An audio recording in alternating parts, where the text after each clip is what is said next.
All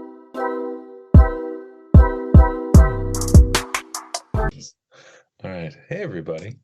I'm Spencer. That's our licensed clinical therapist, Naz. You damn right. All right. And then, of course, here's our special guest for today, Saleem. Howdy, everybody. Howdy. Howdy. Howdy now, Patton. We're popping, Patton. Howdy. All right. And this is Shiver the me Different Spectrums podcast. Shut the fuck up. We talk about movies and shows and mental health aspects surrounding them. We also have some laughs, so don't take us too seriously. Jesus. Squidward. And then don't forget to run up those likes for us. We'd really appreciate it. Today, for the show, we're going to be talking about a scene from I Now Pronounce You, Chuck and Larry. It's like a circle. Circle. Like a circle. It's a circle. Circle. Marriage is like a circle. Like a banana. Well, Saleem's dead. Like a banana? Okay, then. It's good. So today we're going to be talking about the scene of where Rob Schneider explains how marriage is just like a circle. This It's is never when Chuck ending. and Larry are getting married. Yes. In Vancouver, I think. I think it's like something like, I think it's Canada. Yeah, I think that makes sense. I think it is. But yeah, so we're gonna be taking a look at that scene. Nazir, anything before we get into the clip? So, I love bringing up this scene. Hilarious about the circle. I use it a lot when we're talking about anxiety and like spiraling, shame, guilt, just like circling the drain of all these negative emotions.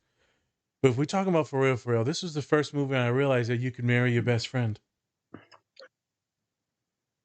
And so I've been slowly praying that Colin would be single in his 40s and then I can marry him.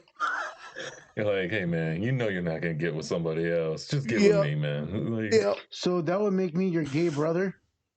No, why would you? Yeah.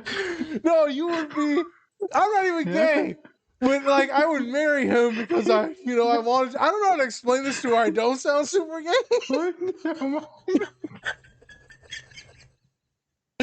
But you would not be my gay. You would be my brother. I would be the possibly gay for marrying another man, which is pretty gay. Let me tell you something. If you marry a man, you're gay. I guess technically, if you marry another man, you could be gay. I think in the gay community, if you marry another man, you're gay. So there's no have to worry about that. I mean, I'll ask Google. Wait, Google. Am I the gay one? No. Oh boy. I don't know. I'm gonna have to send this right to Colin. He's even like, what? I'm gonna send it right to his dad.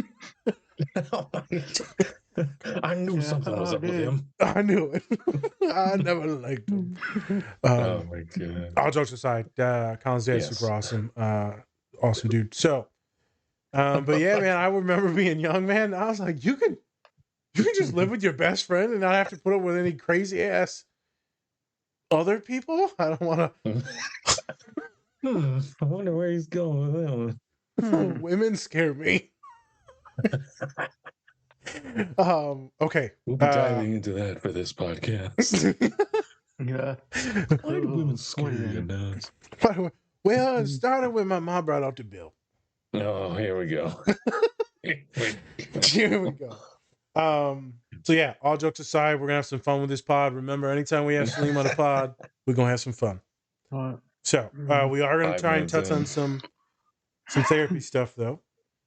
So as we get into stuff, please check out the socials. We just started this weird YouTube Shorts thing now. It's like a reel and a TikTok.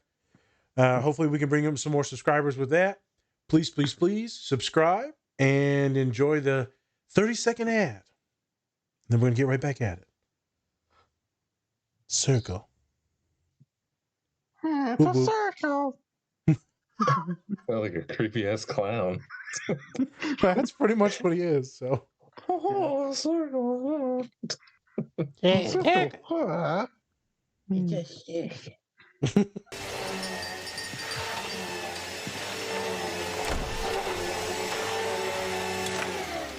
Suki, come get Mishima! Suki, stupid cow. I'm sorry. Hey, may I help you? Yes, we're Gay?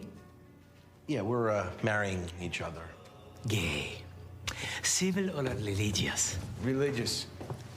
I'm Jewish. I don't want to piss my mother off. I'm Catholic. I don't want to piss Mel Gibson off. Religious is more expensive. We have to hire a clergyman. No, you know what? We'll just do civil then, okay? Will you at least wear a yarmulke? Yeah, okay, sure. It's important. Yeah, I will. We want a traditional wedding, too, one with a lot of photographs for evidence. Evidence for our future children, so they can see what a beautiful chapel this is. Yeah. That's nice. I think Chubrock needs a dress. Am I right? That's okay. No. Come on, no? What size? 5 times XL? No, that's fine, really. You know what I'm gonna do? I'm gonna go with the tux, like Liza Minnelli. I saw her wear one at the Oscars, and it's At just least have garter belts underneath, please. okay. You will need to have a witness. We're gonna supply one for $100. $100 doll hairs? It's a lot of doll hairs. Come again? Do dolls come with that many hairs? Doll hairs. Doll hairs? Yeah, he likes that. Oh, I never heard that one. Okay, sorry. Can I write that down? We'll get our own witness, by the way, so Yeah. don't worry about that. Will you be needing a room What? Hello? for romantic time together? Oh, whoa. No, No, we're good. We'll take 2 looms, by the way. Yeah, we're old-fashioned. It's very nice. Hey, I will give you a key in case you want to sneak. That's okay. Yeah. But I'll give you key. Okay. Do you have the rings? Yeah. Now, the rings are a symbol of eternity. Because in the ring, there is no beginning. There is no end. Because it's a circle. That's kind of nice. It's not like a triangle. Triangle has like a corner in the end. This one is a circle. Okay, we get it. 3 quarters. Please exchange the rings. All right, take that. Right, yeah. Thanks. It's a promise of your love forever together. Beautiful. For all eternity. Okay. Because it's a circle. Yeah, we heard about the circle. Yes, we're Got it. familiar with shapes. Hey. I now pronounce you husband and husband. You may kiss the husband.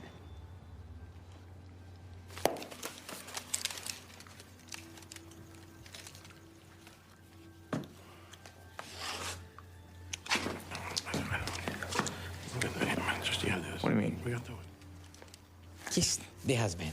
Yeah, we heard you. Just gonna take a picture. We just gotta do this.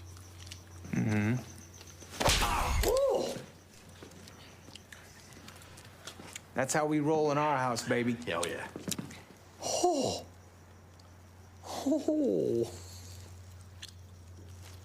Could you do me? Oh, you couldn't handle it, little man. Hey. Yeah. I think your witness is himself. All right.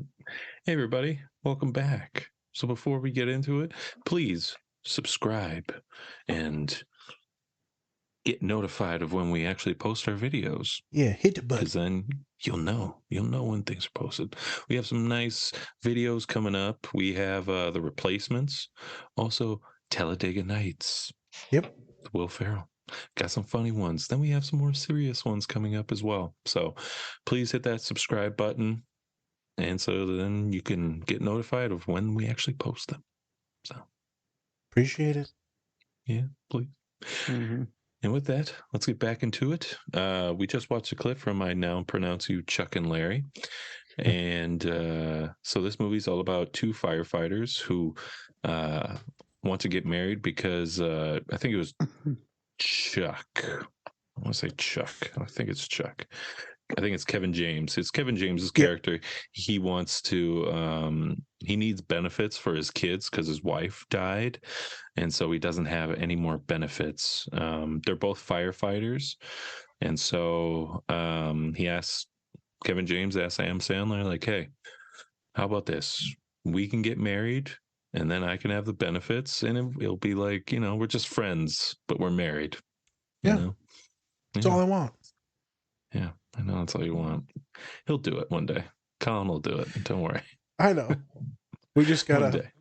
push Heller off a bridge or something. We'll figure it out. All right. And so both firefighters, and they both go through obstacles learning more about the gay community and kind of what it means to be gay, right? And some difficulties going into that, especially firefighters, since it's more of a masculine job. And so being gay, a lot of people kind of throw you out in the street for that.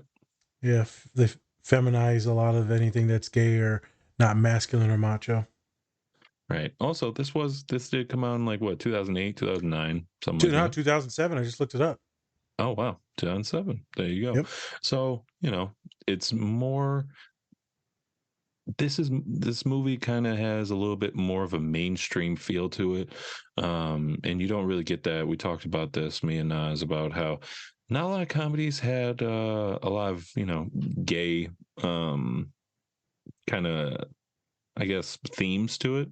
No. And so we're kind of just, when we first saw this, it's like, oh, okay, so this is what it is. But then they also have a serious tone to it, so kind of like that about the movie. But yeah, so getting into the scene, it's like a circle. Like a circle. There it is. So I'm dozing off for a second. Had to bring him back.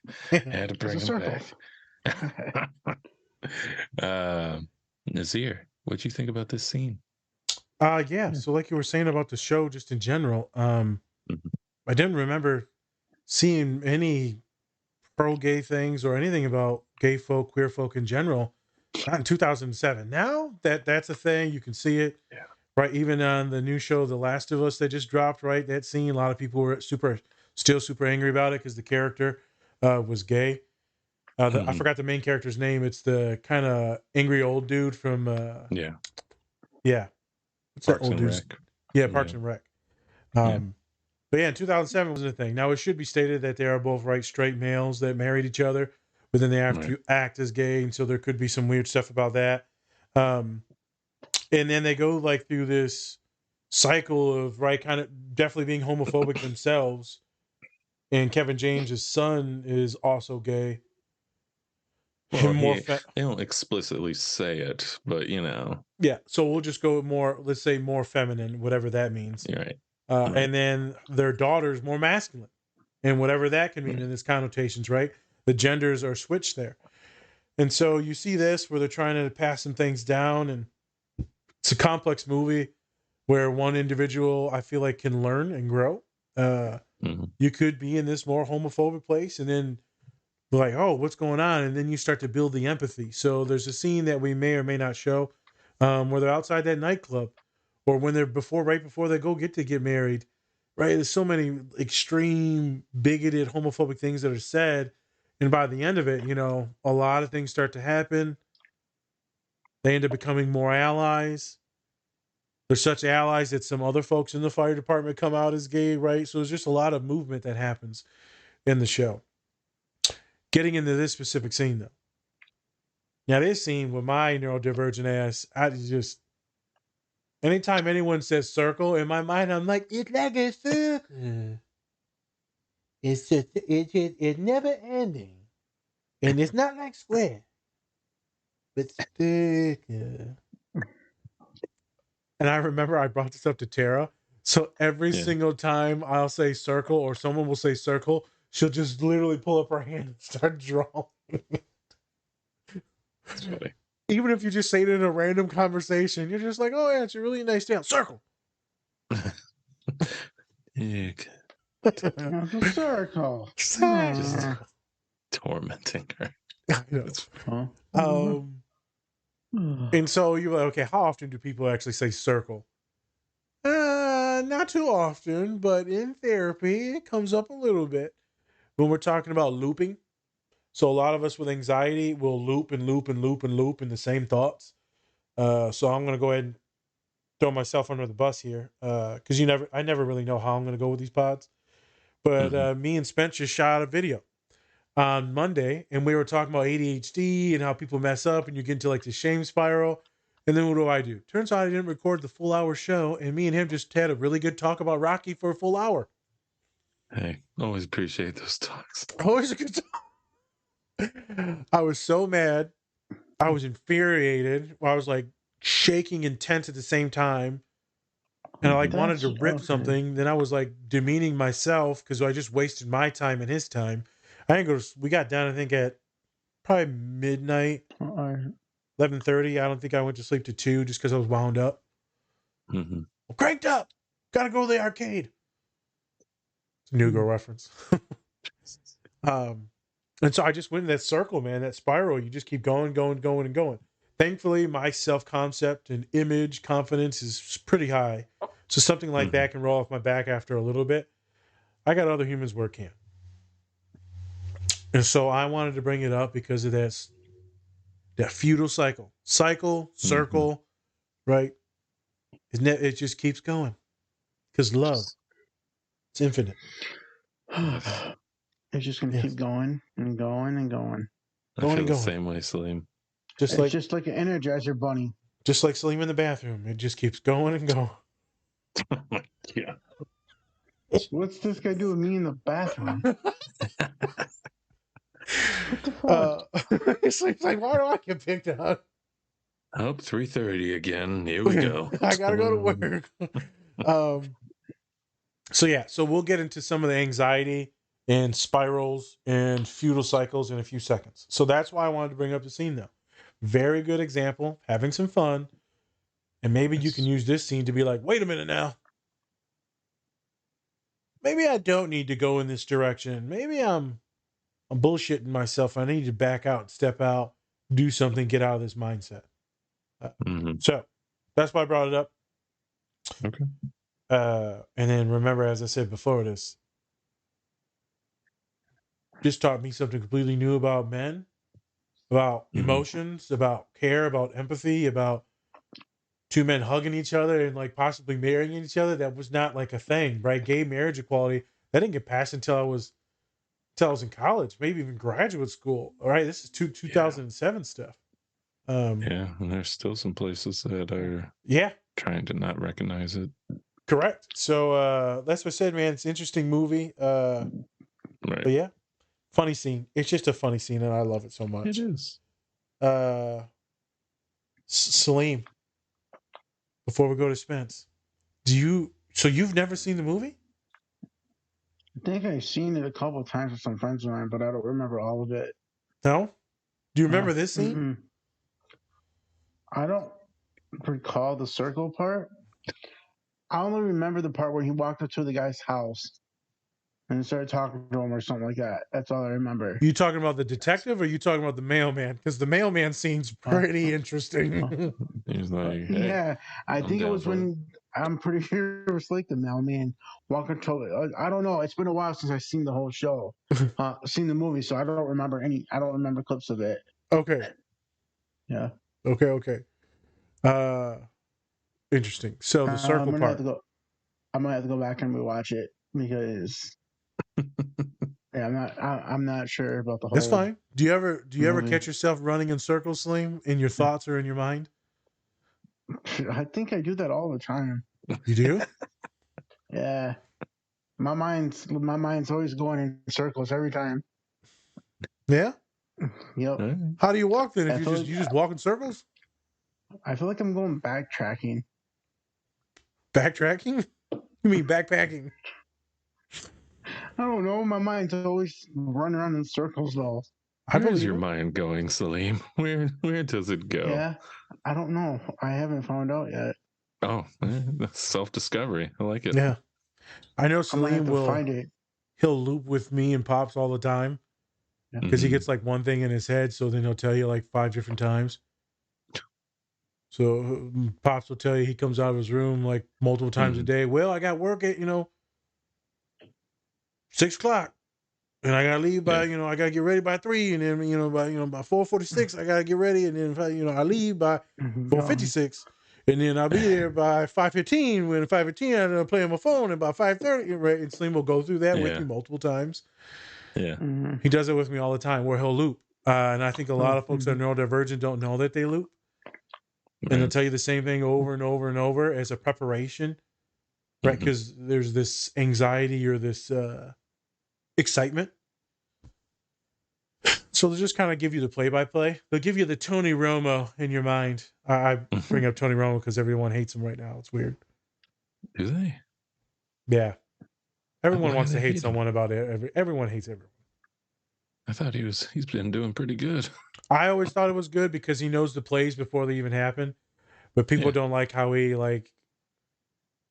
schoolgirl drools over some of the players and stuff like that. There are some people like that, especially for like Aaron Rodgers and shit. Yeah. Just like, it's intense. Calm down.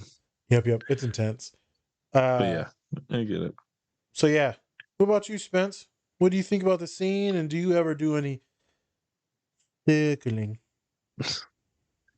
First off, Rob Schneider, always funny in the Sandler movies. Always. You can do it. Yeah. Brought out more of his Asian side in this movie. Yeah. than I've seen in any other movie. How about when he slaps him and he's like, do me. Do me. You can't handle him, man. Yeah. Hey. Hey. That was Rob Schneider with the short hair? That was Rob Chinese Schneider. looking dude? Yeah. Oh, okay. I thought it was someone else. I'm like, who is this guy? No, that was Rob. Like, my God. He's Filipino. He's a master of disguises. Yeah. Why? Yeah. And then it's funny, say, hey, can I get a kiss next? And I'm like, okay. No, he said slap, so he wanted to kiss, I guess. He's just like, I'm like, I thought he said kiss, not slap. That's funny. But yeah, it's always nice watching him, and I definitely loop, especially when it comes to like things that I'm not too sure about. So like say I have an interview or anything like that, and I haven't heard back from them or anything like that. Those are the worst. Yeah. I'm just like, I just go back in my mind. I'm like, should I have said this? Should I have done this, all that? Or like, oh, should I send them a follow-up email? Should I send them another follow-up email if they haven't answered that one?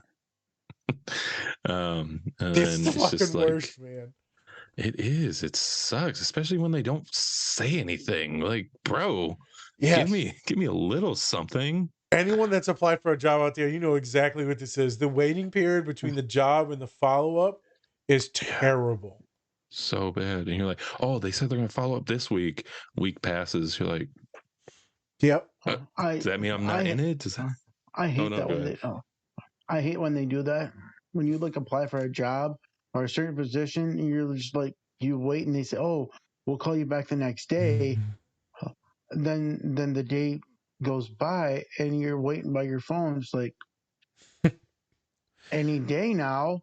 Then it's 2 weeks later. They finally decided like, oh, make up your mind or something like that. At that point in time, you've already accepted that you're just a piece of fucking trash and that you shouldn't exist anymore. I know. Yeah, didn't even give me the decency of telling me I didn't get the job. Like, thanks. Suddenly you could have said something like when you interviewed me. You could be like, oh, by the way, you're not qualified for this job. They could have said something sooner instead of playing the waiting game. That's all. Yeah. It happens to all of us, even Saleem. Yeah. But yeah, that was especially recently with one of the jobs I applied for and put some time in. I'm just like, y'all ain't even gonna tell me, so I'm gonna follow up on Monday. Again, I already followed up before. This is 2 weeks after, so I'm just like, probably not gonna get it. But at the same time, I think me personally, a lot of people are just like, well, you should just let it go and move on. But I'm also like, you got nothing to lose now. Yeah, exactly. Oh, you burned a bridge. Never had in the first place. True. Yeah. And it's one of those things where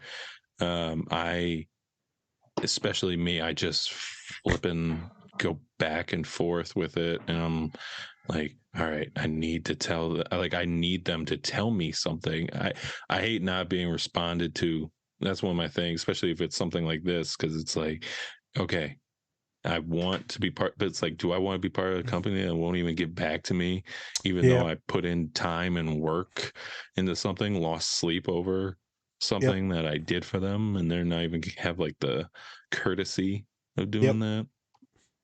Yeah. It's so easy to send a quick email and be like, hey, we're moving on to the next round. I'm sorry. Yeah. Even at higher ed, that's how, I mean, you've been with me while I've done my higher ed jobs. They'll keep me on the hook for like 6 months. They are so bad. Like, I'm interviewing with higher ed too, and they're just like, yeah, this will be like 3 weeks, and then we might get back to you. I'm like, oh. All right. Well, excuse me while I try to feed my family in my shoebox outside in the fucking streets. I know. And then they're like, yes, this has to go to a committee, and then you might be able to get a in-person interview. Yeah, it's intense, man. It's hilarious. It's hilarious. So, but yeah, if I was your therapist, I would tell you that it's like if you brought that to me, which a lot of people do for jobs, internships, stuff like that, it's valid. So I would just validate that it's cool to be anxious. It's normal to be anxious. If you're getting a little shitty on yourself and down on yourself, completely normal. Most likely it's going to be a little bit of lies, but you know, you're trying to figure out what to do, how to hustle up some different verbiage, what can you perfect and change. Right. And you try to make some of those changes, not all of them, because some of them you're going to be like cracked out of your mind, like too anxious. Right. But yeah, I mean, you just validate those things. That's a hella real thing that most people on this pod probably have dealt with. Rejection. Yeah. Rejection. Speaking of rejection, maybe this is our relationship talk time. Okay. Maybe let's talk about like being rejected by somebody that you're trying to get with.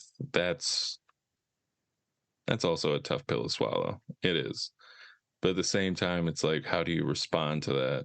You know, how do you respond to it? It's like, you don't want to be like the guy that goes off on somebody. Oh God, when my men do that, it's terrible. Hey, look, we've all done it. Yeah. I haven't gone off. I've cut a few people. I've like slowly cut them off. I've also been friends with a lot of them. Yeah, it's a tough pill to swallow, but I'm good at swallowing. Kyle? Saleem's like, I don't even know what that means. I don't think he wants to know. Nope. That was a joke, people. No. Oh man, rejection. Rejection or failure in anything is tough. I don't care if you're applying for a sporting event, dance, art, certain classes, right? Internships, jobs. It's always tough. How do you handle it?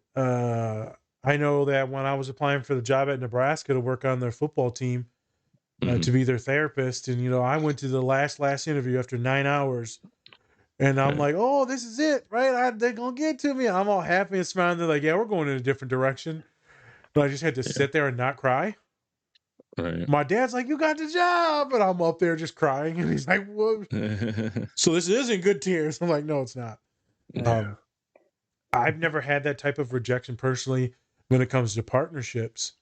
Where I've been that distraught. I've been confused, frustrated, insecure, because like I'm like, what is it? Is it because I'm a big brown dude? Is it just because I'm brown? Is it just because I'm a heavier set dude? Like, right? I'm looking at my counterparts and wondering about how my body fits compared to my more slender white counterparts. I've had those things.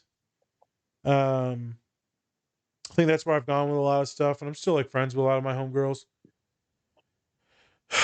I think they haven't been too bad when I've asked people out, and then it's been like, no, I see you as a friend. But I'm like, does this friend ever get lucky? Does this friend have happy time? Happy time. I'm like, does this friend have any chance of you being so desperate that you'll go out with me on a date? So if all the men in the world were dead, you'd be gay. Oh, fun. Okay, well, and then so there is no hope. Like, what if all the women are dead too? Well, then you you would just die.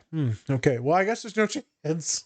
See, that's tough for me because I'm Go just ahead. like, if you, I don't know any girls that are gonna be like, what the fuck are we gonna do as friends? Like, I have a few friends that are girls Yep. that hang out like occasionally, but they're not like my friends. I wouldn't say like they're friends. It You wouldn't be know? like straight up homies. Yeah. They just like Yeah, people no, like you might talk to.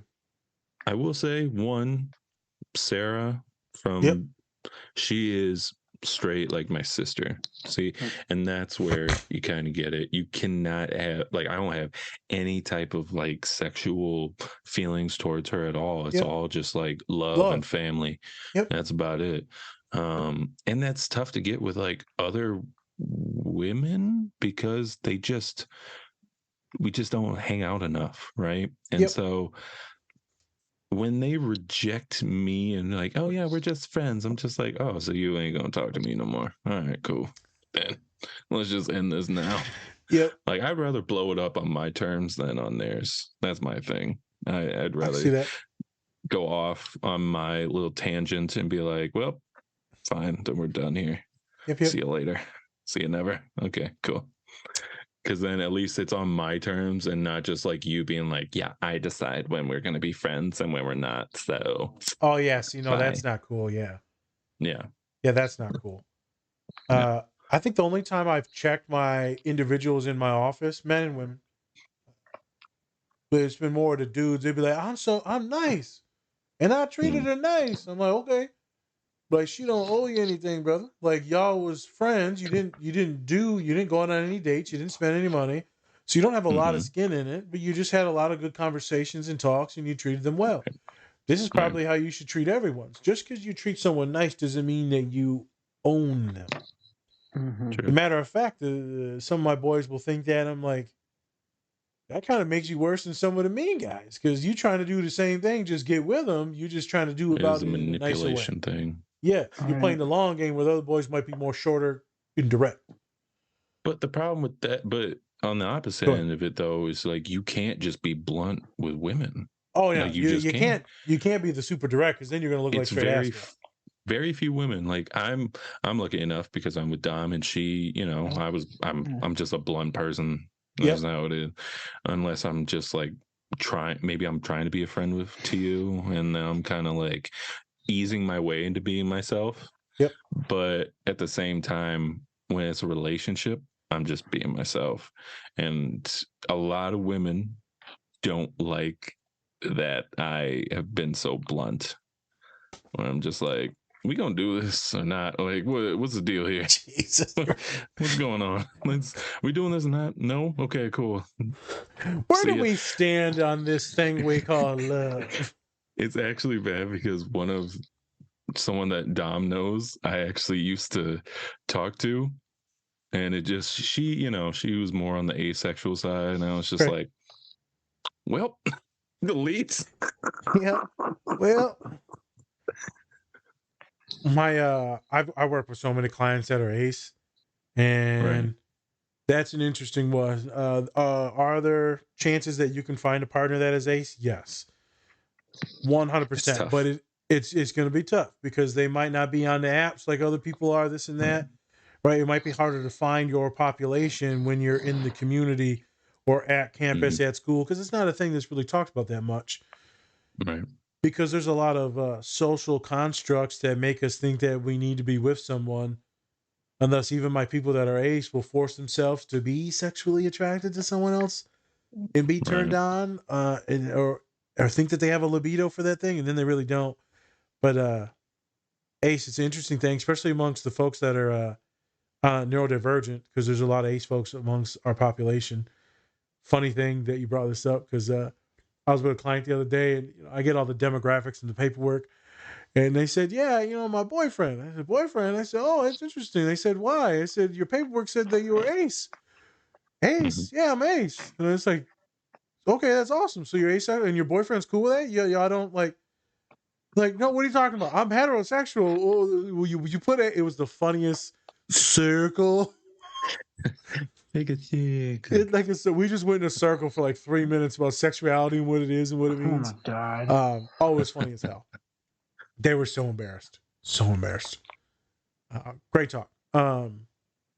There's so many different ways, man, and how this relationship goes and getting rejected and being cool with it, not cool with it. I make things so funny and awkward that I can make it fine for me, unless it's okay with them. The girls that I asked out, there was no smoke, no skin in the game, right? It was Yeah. It's not like I spent a lot of time, so like I didn't have to be super blunt. I'm like, hey man, I likes you, and I want you. I won't. You can do this the easy way. You can do it the hard way. So the hard way Choice is up to you. Yeah. I like you. I think she cute. That fucking clip gives me chills every time. We're not going to get into that. No, we're not getting into that clip. That's not the video bad for that.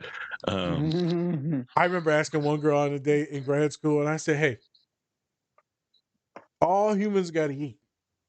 Oh, would you mind if you end up being in the same place that I was in, and we both sat down at the same place to eat? Because humans got to eat. And they said this was one of the funniest things I've read. And like, sorry, I'm super busy this week. Maybe they weren't, but they said we definitely need to make another time. And then after that, I was like, I already shot my whole wad on that text because I never sent text, and I'm like, I'm not responding back to them. But we're still homies now. That's cool. We still send like videos and memes to each other to this day. But yeah, I have a few like that where it's just kind of like it's talking, but it's not really a lot hanging out because it's just not the vibes there, which is understandable. But one can really loop on it. Like you can loop on relationships and getting rejected. Oh, I've looped definitely on not relationship wise. Usually when it's like I'm trying to get attention or something like that, that's when it loops, and it's a bad cycle that I used to have. Not as much anymore, but it's still something where I'm like, yeah, I hate going back to that fucking mindset. It sucks. I've seen Saleem loop when it comes to women too. I know that there was this lady he kept, he didn't want to talk about it too much. There's this lady that went to the bus stop or whatever. And I know he kept trying to time it to where he would meet her at the bus stop. No, and every time I go out there and watch, she was always like, maybe like creeping up on me or something like that. No. Saleem said she was creeping on him. No, he kept trying to meet her up there. I'm like, okay, Saleem got a little girl now. Okay, now. Trying to flip it. But Saleem would do that stuff too back in the day, man, where he'd be talking about the girl. This happened. This might not happen. We're going to go to this date. So there's good looping. There's bad looping. Right. I feel like when we get like a negative response or a negative thing, something goes sideways, that's when we start to negative loop. Right. It's like someone tries to say, some girl tries to, you try to meet her somewhere, she sends you a text an hour later, like, oops, I can't make it or something like that. I'm like, you should have sent me this text like a couple hours ago. Why would you send it to me exactly an hour later when I'm already at the spot and you're not? And that's the whole point. That can start a whole loop and chain reactions for humans.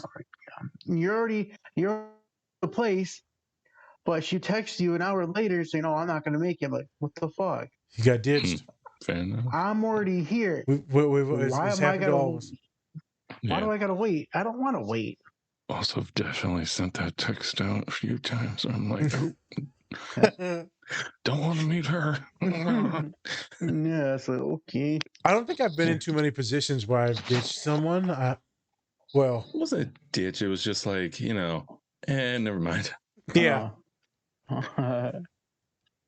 Yeah, my lazy ass. I don't say I'm going out unless I'm going out. True. Very true. That's true. Oh, man. Looping. Relationships can cause it, man. Oh, you want to see some people loop? Is after breakups. And not like a month breakup, like 2-3 years, 7 years. Right.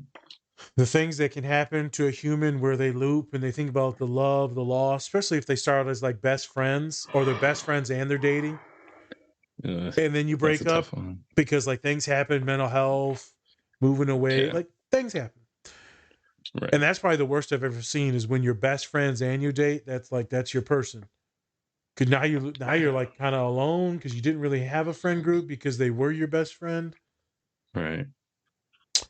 Bro, those ones are the worst. Devastating. It takes a long time to get out of it because now you got to start talking to your old friends, making new friends, healing, Right. and then possibly starting to date after a while. A lot of tears with I've had it with all genders. Right. Long relationships after they end can be a lot. I've had it where my students, clients, they'll dream about the person because they're so used to being with them. So they'll just pop up in their head just where they're just eating or just chilling on the couch with their cat. Like, Yeah. it'll be the most basic things. And then they'll come to my office and then they'll just cry. Like, I had another dream again. Mm-hmm. I remember one of my star athletes was like, they had gotten broken up with, or they broke up from their partner from a while. And they kept dreaming that they were in the stands watching them. Oh, wow. And like supporting them and stuff like that, like in a good way. And then they would like wake up and they're like, oh, they're not there. Right. And this would be like years later sometimes. Wow. It happens. So there's ways to like stop that from happening. I'm also like, it's not a big deal. You love them. You had a lot of good times together. It makes sense why your brain is looping. Right. Yeah, if we're talking about that, also there's the looping when it comes to trauma, PTSD. There's a lot of looping in that shit sometimes. Yeah. The circle scene is... Go ahead. It's just, especially like one of my friends, she hits like a low and then she starts like abusing drugs and alcohol right afterwards. Yeah, it happens all the time. And it's just, and then she's somewhat bipolar too. Yep. And so that when she like hits her fucking lows, it really hits. And then she's back on to doing, all that stuff. And it's sad to see. Sad to see a lot. Had to have a few talks with her while, because sometimes she gets suicidal. Yep. Gets those thoughts in her head. And it's very tough to, talk about because it's like I've never really had those thoughts before. But just try to be as supportive as you can and tell her like, you ain't doing shit. I'll fucking come over there and sit with you if I have to. I don't give a fuck. All that shit. But yeah, I think that, like you said, it's just having those really down times can really get you to loop, especially in really bad, unhealthy behavior. Yep. And then like let's say your friend, it could be like a couple small things that add up, but then and then that feels like a really heavy thing. Mm-hmm. But now you're really depressed. Now you're not going to work. Now you're not showering. And then to dissociate, to get away from it all, then you'll lean on the drugs or alcohol to get out of that mood because you just don't want to deal with reality. And I feel weird saying this, but like I understand. Like I don't understand it, but it makes sense. Like if this world is so bad for you to take an hour or two to dissociate, I get it. It's not healthy, but I get it. It's a tough circle, man, because then you end up going down that path of dissociating all the time. Right. And now you're just running from your issues, and then it just gets worse and worse and worse, and now you don't have a job. Yep. Exactly. It's tough. And then you add the bipolar stuff on it, so that's intense. I got a couple humans. It's been weird this semester. I've actually had a large increase of women coming in with OCD. Like a really high clip at a high rate. And so we've been working on obviously medication for OCD, but there's just a lot of looping. And humans are coming in like, man, I mean, I got these germs, or people are sitting and touching and moving the stuff in my room, and like I can't deal with it. I've got it where people are counting or twitching, right? Or looking back at things, Tourette's. I've also seen where people are having intrusive thoughts and then they're obsessing about it. So that's part of OCD, is like they'll obsess about their boyfriend leaving them or their girlfriend leaving them. And they're not going anywhere, but the insecurity goes, the anxiety goes, and they loop, and it makes them crazy. And that's going to push their partner away, but it's just part of the anxiety. They'll also have like intrusive thoughts about hurting themselves, hurting others. They're not going to do it, but the intrusive thought comes in, then they loop, and they loop. I've had it where my humans are overly sexualizing other people. Sometimes it could be younger folk that the intrusive thought and the obsession goes towards. They're not going to touch anyone like that, but the obsession goes. and then they loop and they loop, and then they hate themselves. And so before they do anything to anyone else, they're like, I'm going to have to kill myself or hospitalize myself because I don't want to do any of these things, even though they know they're not going to do it. Right. Dude, it is so scary to see someone's mind turn on them. Mm-hmm. A human came to me the other day. I smiled because they said some stuff. I'm like, yep, heard that one before. You're normal. And they're like, what? Oh, no one understands me. I'm fucking crazy. Don't you know that? I'm like, no, you're not crazy. You're not. You need medicine because you have OCD. You're not going to hurt anyone. You're not going to cheat on your partner. Your partner's not cheating on you. Like, you're fine. Mm-hmm. You're not fine, but you're like, you're fine. Right. And they just started sobbing. Dude, like full on sobbing. I'm like, homie, you're good. Like, you are not fucking crazy. But all the looping and all the circling and we're going to take care of it. It's amazing to see when people loop like this that they're literally just a couple individuals away from feeling heard and understood. And then they don't feel as crazy. Mm-hmm. Sometimes like looping, just talking about it will help you get out of the fucking loop itself. So that's why we were talking about the shame. So like your friend definitely loops and goes down that shame spiral, the depression spiral, the suicidal spiral. I deal with that all the time. Talking or writing things out to get you out of there. Cognitive behavioral therapy to get you out of that mindset, to like contradict, the horrible shit that you're saying to yourself. It's hard to do, but you can do it. You're not going to be able to do it if the shit's in your head. Mm-hmm. If you're screaming to yourself, I'm a piece of shit, it's going to be hard to scream to yourself like, you're actually a kind person. Yeah. It's tough. And they never want to hear that. They never want to hear that stuff ever. It's hard because, let me tell you, it took me a while to figure this out. So when you tell someone that like legit hates themselves or, thinks that they hate themselves, and you tell them, hey man, you're actually good people, you're loved, respected, you're intelligent, you're beautiful, that technically invalidates the way they feel about themselves. The way they feel about themselves is trash. So when you invalidate someone, it makes them feel worse. Right. So now they can't trust their gut because their gut says I'm trash. It's like this. It's weird psychology for the folks that are listening. In case you got lost in it, you have to be very careful on how you give affirmations and validations. I had a client the other day say, my boyfriend doesn't know how to help me. And, he tells me it's going to be fine and okay. And I get mad at him. But when my mom tells me it's going to be fine and okay, I love her for it. So what works? He said the other day, he's just like, I love you. And I was like, did that work? She's like, it actually fucking did. I couldn't believe it. It's like, okay, tell him to never say that it's going to be okay ever again. Just sit with you, say, I love you, and I'm here. Done. Yeah.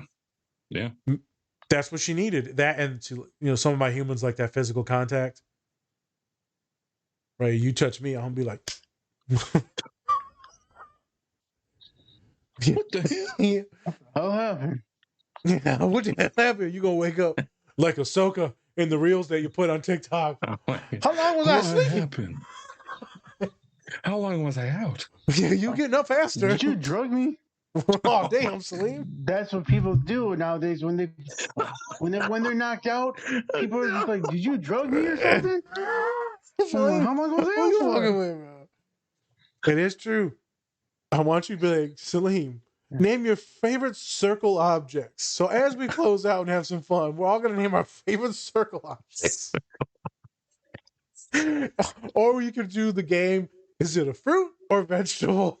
Oh my God. What vegetables? Fucking circle. What vegetables is in a circle? Vegetables in a circle. What? You idiot. What the hell? What vegetables is a circle? Okay, So, let's set up this question. Hold on, let's set this up. Not do one and pass? Nope, you gotta do one. So we gotta do this. Okay, then. All right, Saleem, you're gonna go first. Nas second. I'll go last. Okay. What is your favorite circle object? Yeah, my favorite circle. I don't know. I don't have a favorite circle object.